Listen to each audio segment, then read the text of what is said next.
교회에는 다양한 사람들이 모여 있습니다. 또 교회는 자기 이익을 앞세우는 그런 공동체가 아닙니다.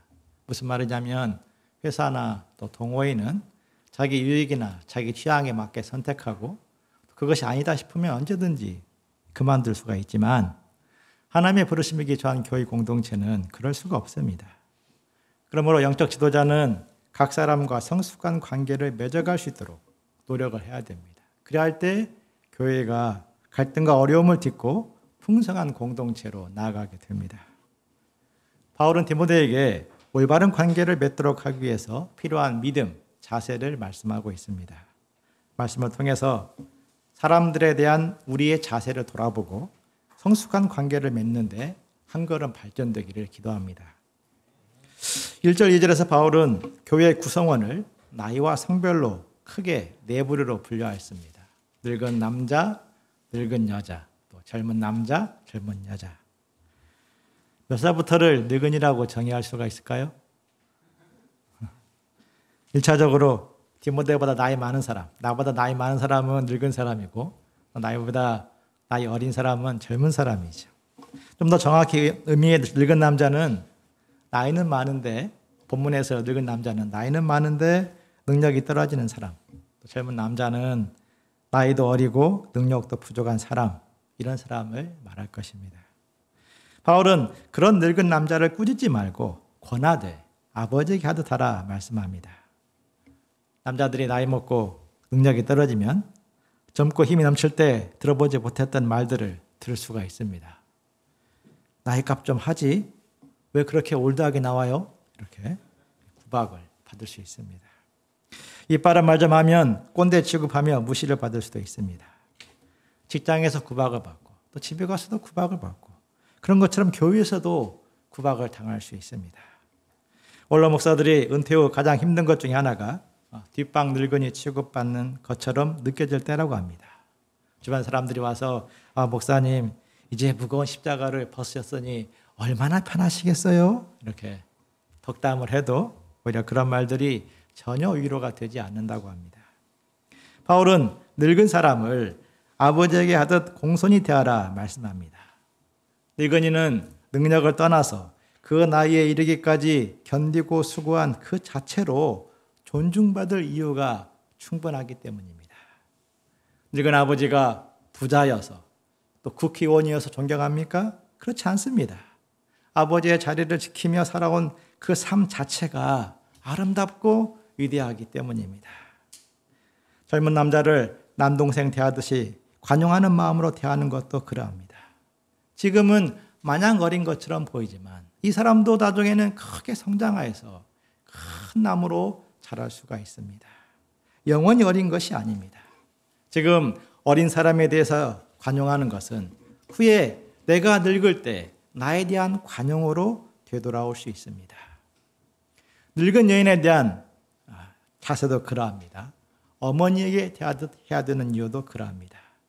젊은 여자에 대해서는 지도자의 위상을 이용하여서 불신한 마음을 품지 말고 여동생을 대하듯이 순결한 마음으로 대하기에 힘써야 됩니다.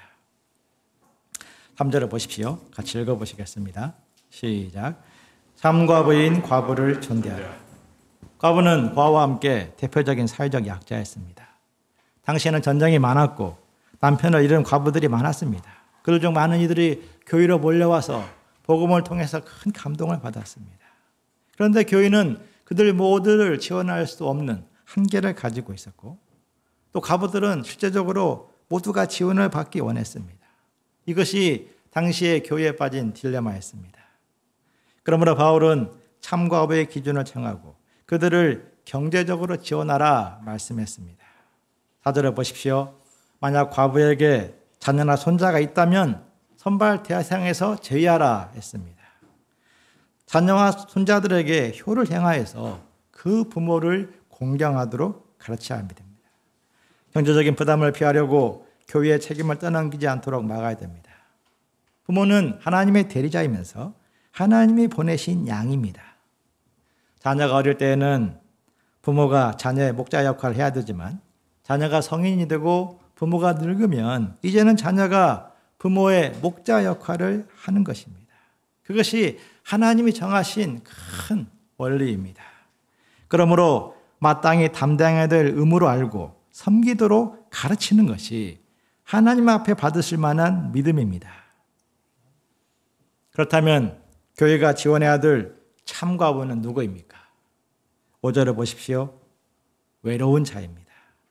이는 주변에 친구 하나 없이 우울감에 빠져 외로움에 시달리는 그런 사람을 말하지 않습니다. 하나님 앞에 단독자로 서서 주야로 간구와 기도하는 영적 의미의 외로운 사람입니다. 사람이 나이 많고 과부가 되었다고 하여 저절로 하나님 나라를 소망하지 않습니다. 오히려 나이를 먹을수록 더 손해의식과 더 욕망에 사로잡힐 수가 있습니다. 내가 앞으로 살면 얼마나 살겠냐? 그래, 마음껏 놀아보자. 이런 마음으로 살아갈 수 있습니다. 그런 사람은 영적으로 죽은 사람이므로 참과부로 이름을 올리면 안 됩니다. 당시 과부들 중에는 교회에서 경제적 지원을 받고자 경건한 척 흉내내는 사람들도 있었습니다. 그들은 자신이 얼마나 힘들게 살고 있는지를 호소했을 것이고 오직 하나님만 의지하는 것처럼 행동했을 것입니다. 저들의 숨은 의도를 파악하지 못하고 참과부로 인정하여 지원하기 시작한다면 교회의 선한 목적이 결과적으로 비방거리로 전락할 수 있습니다. 저들은 교회의 지원을 받아 향락을 지키는 용도로 사용할 것이며 그로 인해 교회는 선한 목적을 위해서 지원하고도 비방을 받게 됩니다. 무늬만 참가부들과 함께 진짜 참가부들까지도 도매금으로 매도로 당할 것이고 결과적으로 하나님께 영광이 되지 않을 것입니다. 그러므로 디모데는 신중하고도 분명한 기준을 제시하여 책망받을 것이 없도록 섬겨야 됩니다. 제일 좋은 것은 그러므로 교회가 아닌 자녀들이 지원하는 것입니다.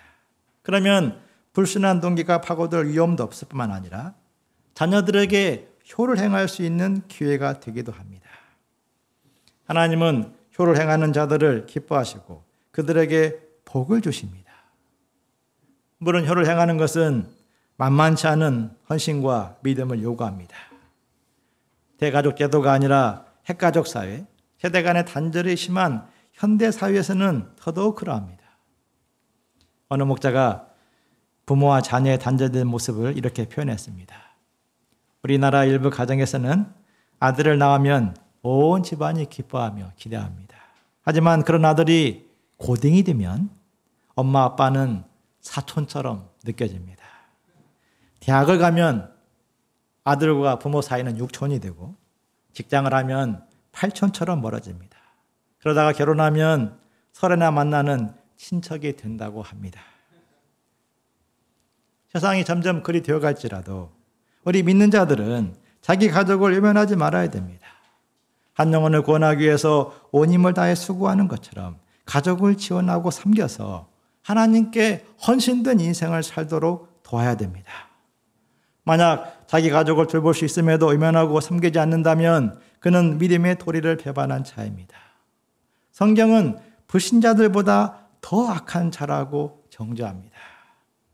효의 마음으로 끝까지 감당하는 것, 그것이 과부도 살고 그들의 가족도 살고 교회도 살리며 덕을 세우는 길입니다. 지원해줄 자녀들이 없는 과부 중에서 참과부는 어떠한 기준으로 선정해야 됩니까? 9절 10절을 보십시오. 일단 나이가 60을 넘어야 됩니다. 오늘날 60은 노인정 문턱에도 넘어설 수 없는 중년이고 70을 넘어야 막내 소리 들으며 겨우 노인정 문턱을 넘어설 수가 있습니다. 하지만 당시에는 아주 고령자였습니다. 경영의 측면에서 본다면 고령자보다도 빠릿빠릿하게 일할 수 있는 젊은 과부들을 세우는 것이 오히려 경영에 유익이 될 수도 있을 것입니다. 그러나 복음 역사에서는 능력보다 중요한 것이 성숙입니다. 능력이 있는데 아직 성숙에 이르지 않는 사람을 리더로 세우면 그 교회는 분쟁과 다툼에 빠지고 메마를 수 있습니다. 그러므로 능력보다도 삶을 봐야 됩니다. 한 남편의 아내로서 살았으며 선한 행실을 가지고 있는지를 봐야 됩니다. 말은 속일 수 있지만 삶은 속일 수 없기 때문입니다. 자녀들을 잘 양육하였거나 나그네를 대접할 줄도 알아야 됩니다.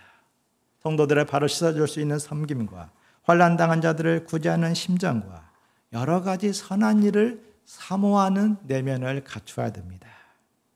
그렇게 준비된 사람이 있을 때 교회는 정식으로 그를 안수하여 참과부로 이름을 올립니다.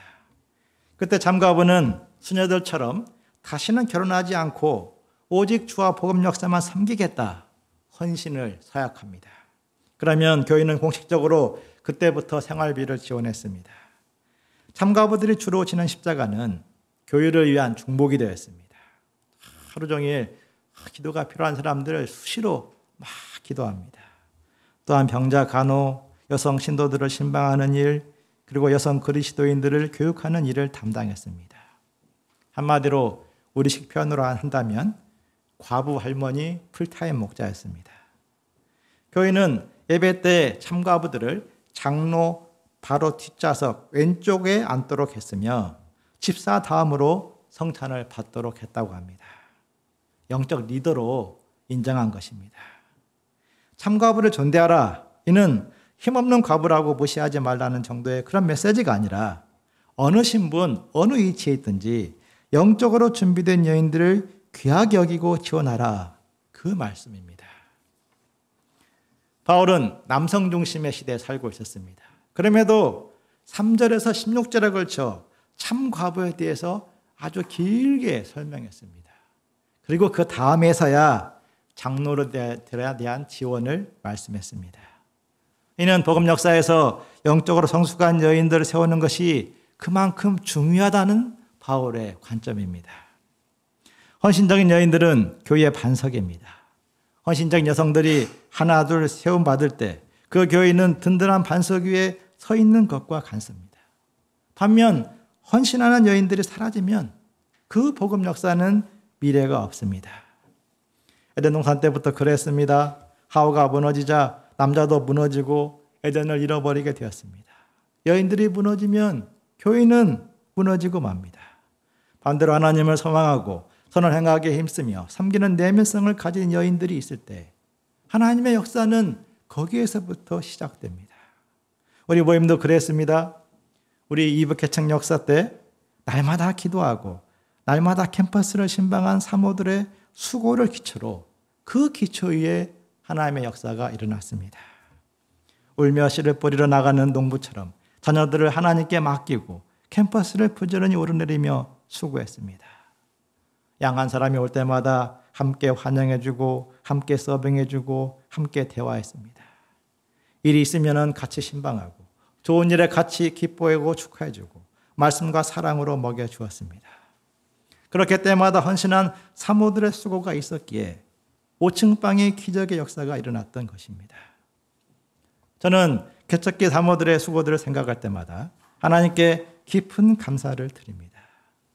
우리 가운데 그러한 헌신적인 여인들이 계속해서 세워진다면 하나님이 우리 모임을 복되고 풍성한 모임으로 축복하실 것을 믿습니다. 이 작은 모임에서도 한 사람 두 사람 제자 삼고 섬기는 역사가 줄기차게 이어질 것입니다. 주님께서 저희 가운데 계속해서 성숙한 여인들을 세워주시고 쓰임받게 하심으로써 풍성한 교회로 이끌어 주시기를 간절히 기도합니다. 11절을 보십시오. 바울은 젊은 과부는 아무리 탁월하게 보일지라도 참과부에 올리지 말도록 말씀합니다. 이는 젊음을 타고 들어오는 정욕이 있기 때문입니다. 젊은 과부가 참과부로 이름을 올리면 그녀에 대한 호감을 갖고 이곳저곳에서 청혼이 들어올 수 있습니다. 젊은 과부는 정욕이 있기 때문에 그러한 손길을 뿌리치기 힘들 것이며 결과적으로 처음 세학을 버리고 배신한 자로 정죄받는 시험에 빠지게 됩니다. 그것은 본인의 믿음을 위해서나 교회의 덕을 위해서나 좋지 않습니다. 또 젊은 과부는 하나님께 먼저 소망을 두고 가장 먼저 무릎을 꿇고 기도하기보다도 이곳저곳 사람들을 찾아서 집집마다 돌아다니면서 이 말 저 말 하는 것을 더 좋아할 수 있습니다. 젊을수록 사람들을 만나는 것을 굉장히 좋아합니다. 그리고 사람의 본성은 은혜로운 말보다도 불평이나 원망 혹은 뒷담화에 대해서 예민합니다. 특히 감성이 예민한 청년의 때에는 그런 말들이 크게 들립니다. 여기에서 이 말 들으면 이 말이 맞는 것 같다 막 맞장구를 치고, 또 저기에서 저 말 들으면 저 말이 맞구나 막 맞장구를 치고, 결과적으로 여기 맞고 저기 맞고 막 하다가 그것이 쓸데없는 분열을 일으킬 수 있습니다. 그러므로 젊은 과부는 참과부로 이름을 올릴 것이 아니라 할 수 있는 대로 재혼하여서 가정을 꾸릴 수 있도록 도와줘야 됩니다. 그것이 사탄에게 비방할 기회를 조금도 주지 않는 것입니다. 15절을 보면 당시 어떤 젊은 과부들은 사탄의 역사에 쓰임받고 있다고 말하고 있습니다. 아마 바울이 목회 활동을 하면서 뼈저린 실패를 통해서 체험한 이야기가 아닌가 생각이 됩니다. 바울은 그러한 실패를 기초로 해서 디모데에게는 성숙한 여인들이 준비될 때까지 기다리고 그러한 사람들을 세우도록 말씀합니다. 성숙한 사람을 준비하고 그렇지 않는 자를 세우지 않는 것, 그것이 교회를 풍성케 하는 비결입니다. 이제는 바울은 장로들의 지원에 대해 말씀합니다. 17절을 보십시오. 같이 읽겠습니다. 시작. 잘 다스리는 장로들은 배나 존경할 자로 알되 말씀과 가르침에 수고하는 이들에게는 더욱 그리할지니라. 초대교회에서는 다스리는 장로도 있고 말씀을 가르치는 장로가 있었습니다. 요즘은 다스리는 일을 하는 사람을 장로라고 부르고 말씀을 가르치는 사람을 목사라고 부릅니다. 하지만 당시에는 한 사람이 두 가지를 함께 했습니다. 본문 말씀은 말씀 사역을 감당하는 목자에 대해서 교회가 존경하라는 말씀입니다. 이는 참과부에게 했던 것처럼 경제적으로 지원하는 것을 의미합니다. 목회자에 대한 경제적인 지원을 월급이라 부르기보다도 사례비라고 표현하는 이유입니다. 말씀을 연구하고 가르치는 것의 중요성과 어려움이 결코 가볍지 않기 때문입니다. 바울은 말씀을 연구하고 가르치는 것을 농사짓기 위해서 수고하는 소의 역할에 비유하고 있습니다. 18절을 보면은 그러한 메시지가 담겨 있습니다. 고대의 농사에서 소의 역할은 참으로 다양했습니다. 여기 있는 분들 중에서 이게 논에서 소가 밭을 가는 것을, 쟁기로 가는 것을 보지 않는 분들이 대부분일 것입니다. 봄이 되면요, 농부가 이제 논으로 가서 소의 쟁기를 딱 해서 논을 갈도록 합니다. 소가 앞에서 쫙 가면은 논이 쫙 쟁기를 타고 갈아집니다. 어릴 때 봤는데 이제 논 이쪽에 저쪽까지 몇 번, 두세 번 가면은요, 농부는 소를 쉬게 해줍니다. 봄에 날씨가 싸늘할 때 하는데 소의 입에서 하얀 거품이 확 나오는 것을 저는 보았습니다. 아, 소도 힘들구나. 저렇게 힘쓴 소도 자 밭을 갈기 위해서 정말 힘을 쓰고 있구나. 그것을 보았습니다. 그렇게 봄에 논을 가는 것으로부터 시작해서 가을에 타작기구를 끌어서 곡식을 수확하기까지 소는 많은 일을 합니다. 소를 이용해 농사를 할 때 그 모든 것들이 우리가 체험적으로 알 수가 있습니다. 신명기 25장 4절에서는 타작마당에서 소가 이렇게 타작하는데 일을 할 때 그 입에 망을 씌우지 않고 곡식을 마음대로 먹게 했습니다. 이는 추수의 현장이 있기까지 그만큼 소가 많은 수고를 했음을 알라는 1차적인 메시지입니다. 2차적으로는 하나님 나라를 위해서 수고하는 일꾼들의 수고를 알라는 교육적인 메시지입니다. 구약시대 제사장이나 레위인들을 지원했던 이유이고 신약시대 교회의 감독자들을 지원했던 이유입니다. 어떤 사람들은 말씀을 연구하고 가르치는 것이 영적 세계만 묵상하고 살아가는 신선 노름처럼 보인다 이렇게 말하기도 합니다. 목자님은 진짜 하나님 말씀만 연구하니까 항상 좋은 생각만 하시고 정말 좋으시겠어요. 이렇게 일부분 맞습니다. 그죠? 하나님 말씀을 연구할 때 내면이 새로워지고 그 심령이 풍성함을 체험합니다.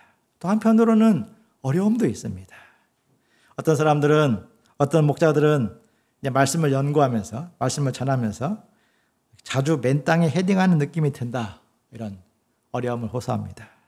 후배 스태프들이나 또 선배 스태프들 가운데 대화하다 보면은 이 메시지만 없으면은 목자 생활 좀 해볼 것 같은데 이 메시지가 매주 있어서 쉽지가 않다. 그런 말을 좀 해봅니다.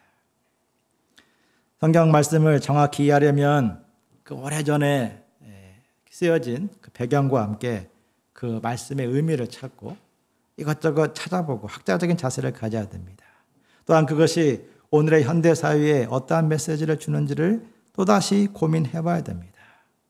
설교학자들은 그렇게 성경 본문을 정확히 파악했을지라도 그것으로 끝나면 안 된다 말합니다. 한 절 한 절 끊어진 사진 같은 정물화 같은 메시지가 되지 않도록 해야 되고 전체 말씀이 쫙 연결되는 동영상 같은 메시지를 준비해야 된다 이렇게 가르칩니다. 이론적으로는 무슨 말하는지 알겠는데 실제로 그것을 구현하기가 쉽지 않습니다. 신학적으로 문학적으로 끊임없이 다듬어야 되고 거기에 열정과 스피릿을 담고자 노력해야 됩니다. 그러려면 말씀뿐만이 아니라 부단히 자신을 성찰하고 동역자들과 양들에 대한 이해와 심정을 잃지 않고자 애써야 됩니다. 그런데 인간의 내면은 형식화하는데 너무 익숙합니다.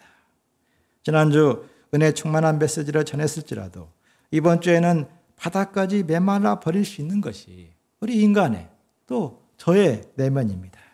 그러므로 매 순간 회개하고 기도하고 마음을 갈아엎고 생각을 갈아엎어야 됩니다.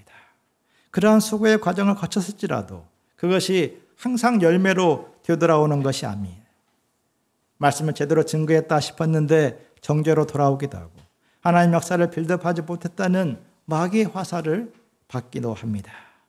말씀을 섬기는 자들은 사탄과의 끊임없는 영적 싸움의 현장에 서게 됩니다. 그 싸움에 집중할 수 있도록 존경을 보내고 경제적으로 지원하는 것입니다. 19절에 보십시오. 만약 장로가 문제를 일으키면 어떻게 해야 됩니까? 단칼에 쳐내야 됩니까? 우선 두세 증인이 없으면 그러한 비방을 곧대로 받아들이지 말라고 말씀합니다. 리더의 자리는 환영과 함께 미움이 찾아오는 자리입니다. 사사로운 감정이나 유익에 붙잡혀서 리더를 무고하는 사람들의 공격이 얼마든지 있을 수 있습니다. 그러므로 한간에 떠도는 불확실한 소문만 듣고 징계하지 말고 충분히 납득할 만한 팩트가 있을 때에만 귀를 기울이라는 말씀입니다. 그런데 만약 장로가 범죄한 것이 밝히 드러나게 되면 모든 사람 앞에서 꾸짖어야 됩니다. 그만큼 장로가 미치는 영향력이 크기 때문입니다. 목자가 한 걸음 움직이면 양은 10걸음 간다는 말이 있습니다. 장로가 죄를 지었는데도 책망하지 않으면 교회 가운데 하나님에 대한 경외심이 사라지게 됩니다. 장로라도 죄를 지으면 책망을 받는 것이 드러나야 모든 사람들이 죄짓기를 두려워하고 멀리하게 됩니다. 21절부터 25절은 지도자 스스로에 대한 마음 자세를 말씀합니다. 바울은 디모데에게 할 수 있는 대로 편견이나 선입견을 갖지 말도록 공정하게 판결하도록 부탁합니다. 그리하려면 하나님과 예수님, 천사들이 교회 가운데 함께하고 있음을 엄중하게 인식해야 됩니다. 모든 사람을 똑같이 대하는 것이 공정이 아니라 존경해야 될 사람을 존경하고 꾸짖어야 될 사람을 꾸짖는 것이 공정입니다. 아무리 피리 꽂히는 사람이 오더라도 경솔히 안수하지 말고 시간을 두고 지켜봐야 됩니다. 성급하게 리더로 안수했는데 그가 죄를 짓는다면 안수한 그 사람도 그에 대한 공동 책임을 져야 되기 때문입니다. 23절을 보십시오. 또한 바울은 디모데의 건강을 위한 팁으로 포도주를 제시합니다.